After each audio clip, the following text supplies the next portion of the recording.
Hey guys, it's Bob with JohnyTechReview, and I hope you guys are doing well. So recently, Reolink reached out to me and asked me if I wanted to check out one of their cameras. Previously in the past, I tried one of their older IP cameras many years ago, but I have not reviewed anything from them recently, and so they asked me to check it out. So this is one of the new camera they have. This is a Reolink Argus Pro, and this is a totally wireless camera that you can use battery power, and it's supposed to last for quite a while. And then they also have an option that allow you to add a solar panel, which they also sent me one here. This is a Reolink solar panel, and they want me to check that out also. So previously, Armcrest and many other companies have sent me similar cameras. I make videos on them, but I haven't really finalized the video because I'm not really happy with the quality, and it just kind of got bored with it. So I'm gonna give this a try, and hopefully there will be a final video, and I can post this online for you guys to see. So yeah, so let's take a look at what's inside these. Alright, so I'm just going to leave on my computer table here and open this up. So again, this is the camera, Reolink. So inside, look like we have a little bit of a user menu and starter kit. Let me see what's in here. Yep, just a quick start kit.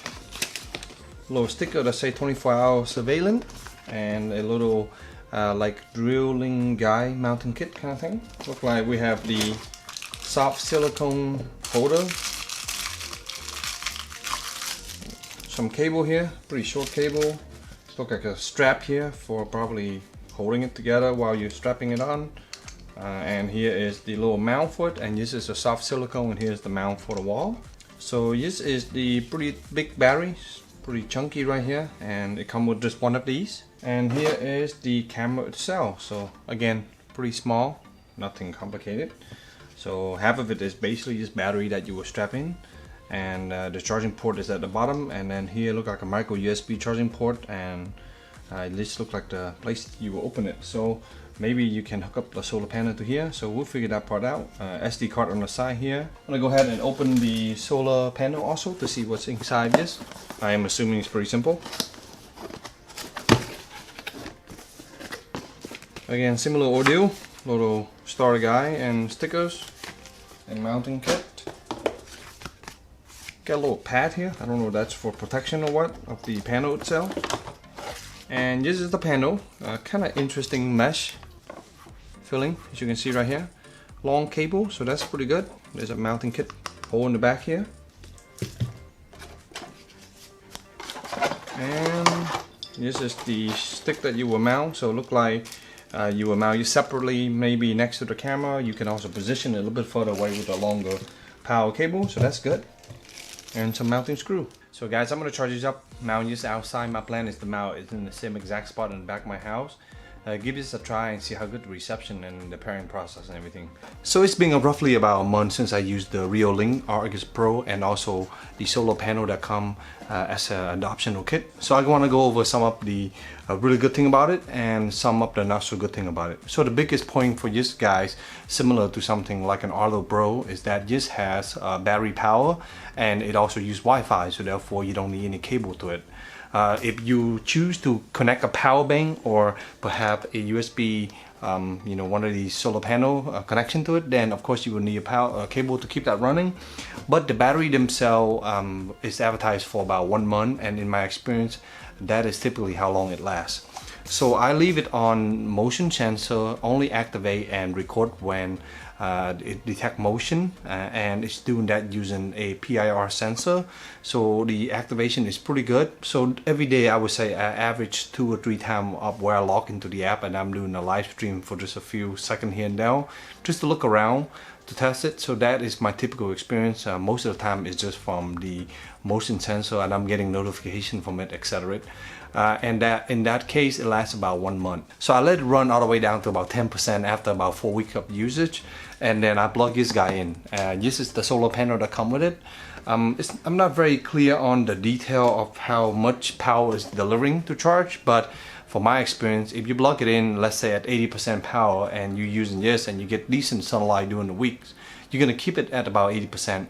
If you get really good sunlight, and I'll show you a video of where I mount mine, but depends on your angle and how much sunlight you're collecting. You could actually charging it, but it's very slow, it's not very fast. When I let it drop to about 10% and I tried to let it charge, it took a few days and it was only going up a few percent. I end up just charging it back up using a power bank to get it up to 100%, and then I plug it back in using the solar panel, and the solar panel just kind of keep it down around 198, 99%.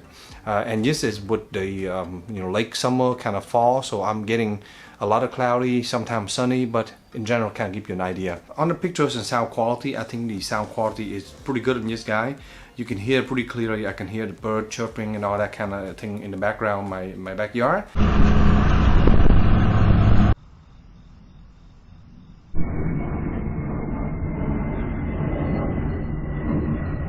And for the quality, I think the camera is pretty good. For what it is, how wirelessly transmit is pretty good. And for the recording, looking back at it, you can go from like regular to like 1080p. That looks pretty good. So relating to the night vision, just use some PIR sensor. So of course, if you put this behind a glass or something, you will get reflection. In my video, you can see that I actually have a lot of tall bush that I haven't trimmed yet. I'm waiting for the fall to trim them, and these tall bush at night are kind of blocking and causing some reflection back. So really you can't see the rest of my backyard really well at night. During the day you can see it pretty well, but at night it seems to be a challenge to see that. In general, this is what happens with infrared night vision, so keep that in mind. You want to keep it in an open place where you can see a lot of things. I just happened to pick the corner of this house because on the other side of my house I already have a camera there, so I just want to test in this corner, and previously that's where I test some of the other camera. In this next section, I kind of want to break and dive into the app a little bit to give you a bit of information there, show you the walkthrough, kind of give you an idea of what the apps look like and what capabilities and software it has. So this is the Reolink app. When you first launch it, it will launch your last camera you have. Right now it will show a live feed. If I minimize it, I will go to my main device page, and here you can see a lot of information. What I like about this page is that if you have multiple camera, I only have one right now, but if you have multiple camera, you can see it all here. And on the top left here, you can click it, you can see your account, some more information, deals, registration, setting, etc. If you go back into the main setting here, you can click the plus sign on the upper right corner to add a camera. So if you click on the upper right corner, you will see that you have an option here to scan in a QR code to activate a new camera, to add a new camera. There's two other options here, using IP address or LAN. That is how I set up my camera. It was pretty relatively simple. There was a QR code on the back of the camera. I just scan it, and then it takes a second while it's power on, and I enter my Wi-Fi information, and then it works. By the way, you do have to set up an account with Reolink before you begin any of this process. Within the camera itself, you can see here, when you first launch it, it will show a live feed. Right now it's shown as not connected.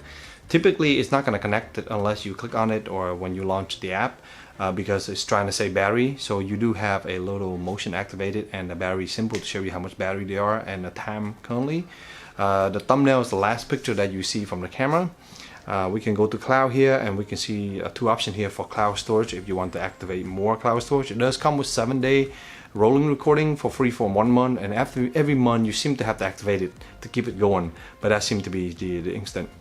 If you go back to the camera and you press the little icon all the way to the right, the little gear, that will set you to the setting, and here you can see the model number and everything. And there's my battery level, 100%. I dropped it down to about 90% the other day, and I plugged in the solar, and I've been charging it for a while. So it's back up to 100%. Sunlight's been pretty good lately. Here you can see my network, the display information here. You can kind of see a list of information. You can flip the pictures. Here's a live feed when you go to display. Quality here, you can pick a few different one here. 1080p, which is clear, and then on fluent, which is 640 by 360, and you can change these here if you need it to be. So, but those are the two kind of setting. You also have anti-flicker setting here, day and night set to auto, and then brightness. I can also change that, but I have it currently in the middle here, and you can kind of see what it looks like. At the bottom here you have the cameras and some other information like privacy mask, where you can block out certain area if you want to do that. Let's go back. Under PIR motion sensor, I have it activated here. You can see I also have camera recording to always recording when an alarm goes off. So the motion sensor will trigger when it detects something and it will start recording. I also turn on notifications, so I get that on my Apple Watch, on my iOS device here. Pretty nice, and there's also email alert, and I don't have that on. There's also siren if you want the camera to make some noise. Not really useful. It's not loud enough, I don't think, but yeah, that's an option though. You can also share a camera, and under here you have two other options, advanced and time lapse. I'll go to advanced real quick just to see here. You can change a few settings here, like the device password. Do you want to record audio or not? The infrared light, if you want it to be automatic or not. Under time lapse, this is a really nice features that I enjoy. Under time lapse, you have this cool feature here that you can kind of set up for time lapse. You can do a thing, for example, I'll make a new one here, create a new time lapse. And here you can pick the kind of time lapse that you want. So I typically do a sunrise, so you can click sunrise. It does automatically detect where I am, and so it go ahead and set the correct, like, you know, sunrise time, and it does change. So in the past it was a little bit earlier, now it's 6:30 here, for example, and you can change that. You can also change how long it run it, and you can also change the quality and how often to take the pictures, and you can save that as a video or pictures. So when you schedule that, it will set it, and then the next day it will run once and it will save it. So let me go back and show the one that I created recently on 9/12 here. When you click on it, it does have to cache a little bit, which take actually quite a while. It took me, I think, a good like 3, 4, 5 minutes to get this. As you can see here, 2-3%. Alright guys, so it's almost done here at 98%. I waited about 3 minutes for this. 99, 100%. So here is the time lapse for that day. It actually, I think it was the Thursday, the sprinkler system came on. You can kind of see it running for about 1 hour here.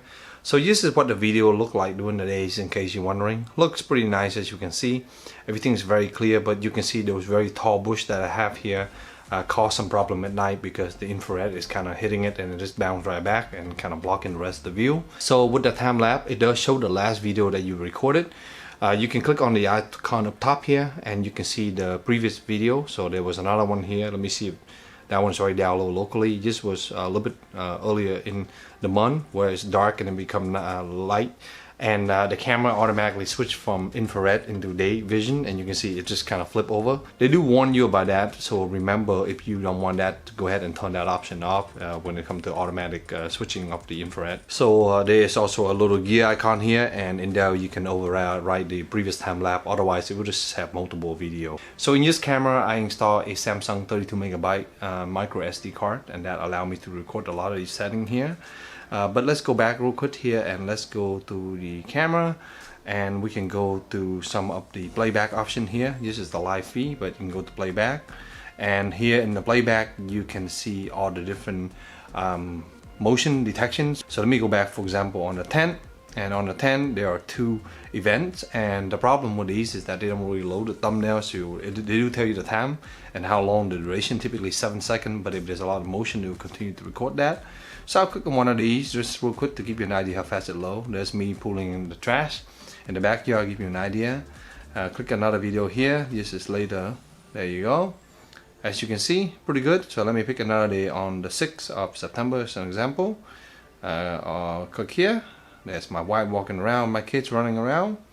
And let me go back to, let's say, August, when I started recording this.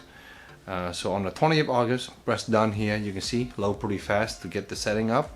It does not show thumbnail. I think that is the only downside I see here. But you can click here, and you can see this is me doing wirelessly to the camera outdoor right now, and just give you a quick idea of how decent this quality is. And of course, if you want to rotate the picture, you can click on this last icon to the right, and this is getting you that big view of the pictures there. And it looks like it's jumping from one video to the next one. Here you can also do a live feed where you talk to the camera like an intercom system. Works fine. Don't have any issues with that. But you can also do a quick picture taking here. You can also do a quick recording here, but it seems like I'm running into some problem here.